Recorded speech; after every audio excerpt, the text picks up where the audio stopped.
escavar a terra, retirando dela preciosas peças da antiguidade, é realmente uma fascinante experiência. É como se o passado e o presente se encontrassem por um tempo e você tivesse a oportunidade de voltar no passado e conviver com uma geração até então conhecida apenas através de livros ou documentários de TV. Hoje, o programa Evidências convida você a ter um gostinho de como funcionam as escavações arqueológicas.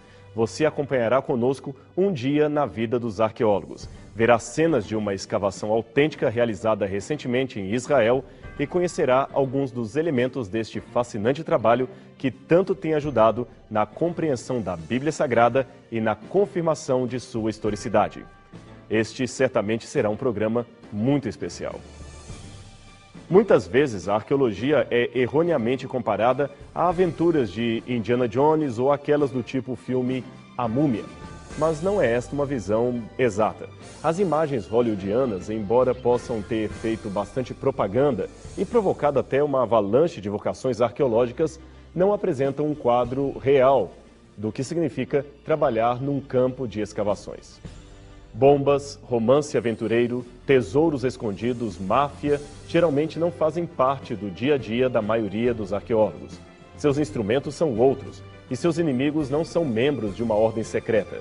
Eles são mundialmente conhecidos e talvez sejam inimigos também de todo cientista. Tratam-se da falta de dinheiro para realizar projetos, excesso de burocracia e em detrimento à cultura, fraudes, etc. Isto sem contar as adversidades naturais do Oriente Médio, como o sol causticante do verão. Nem todo arqueólogo, é claro, trabalha com escavações. Talvez a maioria nunca participou de escavações a não ser naquele estágio durante os anos na universidade. Seu trabalho é de cunho mais laboratorial e consiste em analisar o que os outros encontraram. Assim temos, por exemplo, os técnicos em datação radiométrica, que trabalham com a física, e também os linguistas, ou paleolinguistas, também chamados filólogos, que trabalham decifrando e montando textos antigos em idiomas já não falados. Há também os diretores de museus, que catalogam réplicas e originais de artefatos para exibição ao público. Também temos os acadêmicos, que lecionam sistematicamente os achados e apresentam a alunos de todas as classes do mundo. E não podemos esquecer também que existem os papirólogos, cuja especialidade é a identificação e preservação de antigos documentos manuscritos, em alguns casos com mais de 4.000 anos de existência. Muita gente também confunde a figura do arqueólogo com a de um caçador de dinossauros. Na verdade, poucos arqueólogos têm treinamento nesta área, que mais pertence à paleontologia e à geologia. Na verdade, o arqueólogo geralmente saberá muito pouco acerca de geologia. Seu interesse em rochas só ocorre quando elas podem fornecer alguma informação concernente às habilidades ou atividades de um povo antigo. Fósseis e mastodontes pertencem aos tempos pré-históricos. Portanto, um arqueólogo cujo interesse está mais nos períodos históricos pode geralmente reconhecer tipos básicos de animais a partir do que sobrou de um esqueleto. Porém, escavadores modernos usam especialistas para este tipo de estudo. Um trabalho sério de escavações custa muito dinheiro e esbarra em muitas burocracias. Não basta, como alguns pensam, colocar uma picareta na mochila, tomar um voo até Tel Aviv ou o Cairo e então começar a fazer buracos por toda parte, trazendo para casa aquilo que se encontra. As dificuldades começam já na própria escolha de um terreno ou de um sítio arqueológico. O Oriente Médio de hoje é um território cercado de muitas metrópoles. Jerusalém, por exemplo, está em franco crescimento. A cada ano há novos prédios e novas construções que dividem espaço com as antiguidades.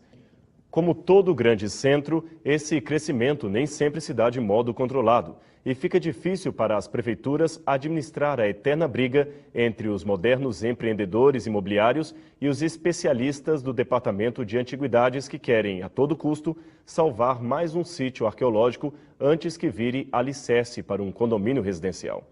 Este, afinal, é o preço pago por uma modernidade que não para de crescer. Contudo, ainda residem boas surpresas e muitas delas vêm de pessoas leigas sem nenhum treinamento arqueológico.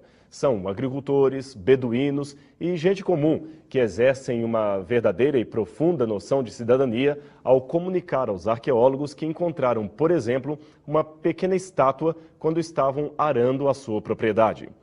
Foi exatamente assim que descobriram a bela estátua da Vênus de Milo, com seus 900 quilos do mais puro mármore. Um desconhecido fazendeiro grego da ilha de Milos, no arquipélago de Cíclades, encontrou-a por acidente em 1820, enquanto caminhava rotineiramente por sua plantação.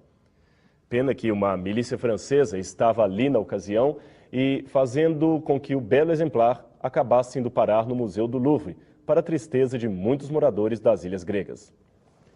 Os famosos manuscritos do Mar Morto também tiveram uma aventura bastante parecida.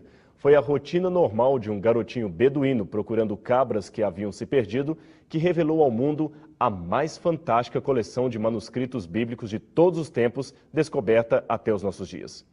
Numa situação como esta, que foi algo acidentalmente localizado, a tarefa dos arqueólogos geralmente começa por vasculhar a superfície local em busca de elementos como pedaços de alicerce, mármore, pequenos objetos ou cacos de cerâmica, muitas vezes despercebidos ao olhar desatento, que possam fornecer pistas de onde começar a escavação.